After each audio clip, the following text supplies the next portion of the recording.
Hey y'all, I wanted to share with y'all some easy and frugal meal ideas, especially when you got some vegetables coming in out of your garden. I know if you followed me for so long, you know that we moved into another house and this is not my house anymore, but I had some great recipes that I wanted to share with you anyway while we're waiting for my kitchen to be fixed up. So I'm going to share with you our easy meal ideas, especially from your pantry or your refrigerator, your freezer. Well, I'm using some home canned things like my home canned chicken, some canned green chilies, and I'm making some quesadillas. And those were so good and they're easy, and the kids love them, the grandkids love them. So we make those all the time. I'll have all the recipes down below. Love pork chops, and they're really cheap, pretty cheap, especially if you cut up a pork loin and use the chops. I'm just going to pan fry them, and I've seasoned them with some paprika, some barbecue seasoning, onion powder, salt, and pepper. And then I'm just going to cook them till they're almost done, and then I'll pour some barbecue sauce over the top. Make your own barbecue sauce. It's even better and more frugal. And I've just got some mashed potatoes that came from a box and some frozen broccoli and cheese.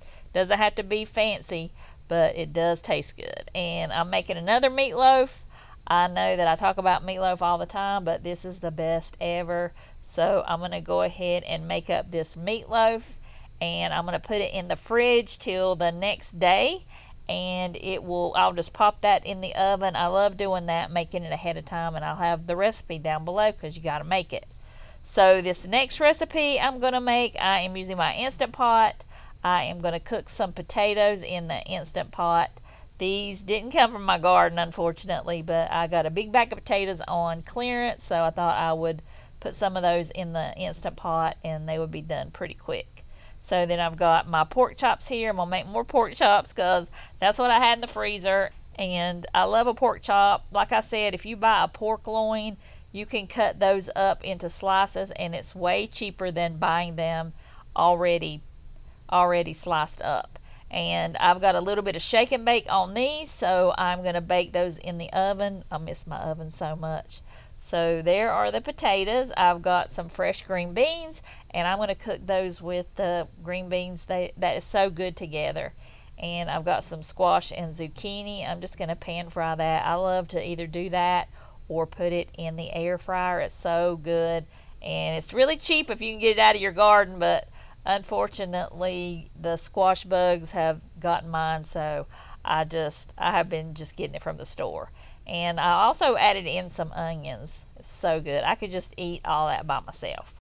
And for those green beans, I just put in some water and some chicken powder. It is so good. So here is what we're having for dinner: some pork chops, some green beans and potatoes, some squash, zucchini, and onions. And I also made some quick pickles. I love to make pickles from cucumbers from the garden. I just put vinegar and sugar and mix it up, chopped up an onion, and that is, I think, the best side dish ever. So if you've never done that, just taste it and see if you like it. You might need more sugar, you might need more vinegar, but it is a really delicious side dish. So I baked the meatloaf the next day, and we had it with some frozen corn.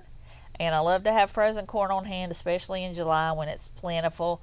And that way I could use all the other side dishes as my side dishes for this. And I just took some more zucchini and squash, and I put some Parmesan cheese over the top, and I baked that, and that is good like that too, because we didn't have any squash and zucchini left because we ate all that up. So we had so much that I went ahead and made it another side dish. And today we are making chicken tenders, so I just cut up some chicken breast. I always have chicken breast in the refrigerator or in the freezer to cook up, and this is so easy. I've got some more green beans and potatoes. We eat this all the time during the summer. So these are using canned green beans that I had, and some potatoes that I just cooked in some water and some chicken broth. But if you have that chicken powder, that Knorr chicken powder, it is so good. Just mix that with some water and add your salt and pepper in, and I like to add in some onion powder too.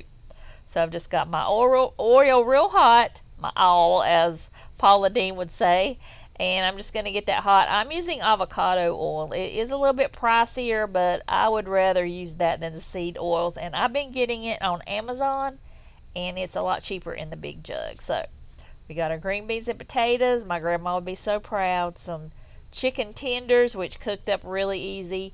And I made some honey mustard, just some honey and some mustard. And we had some pickled cucumbers and onions. So that was what we had for dinner tonight, and it's so good. And I could eat potatoes and green beans every single day. All right, y'all, I saved the best for last. The easiest peach cobbler. It's just 1 cup of milk, 1 stick of butter, 1 cup of sugar, and it uses 2 16-ounce cans of peaches, but I only had one. So melt your butter, and then you want to mix up your batter, and you're going to pour the batter in there first over that butter.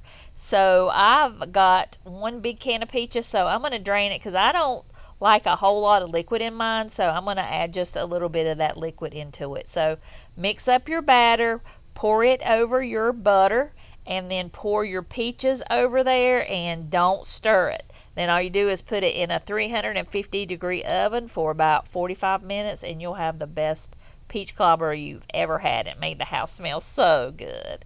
So I hope you enjoyed this video. I hope to see y'all again in the next one.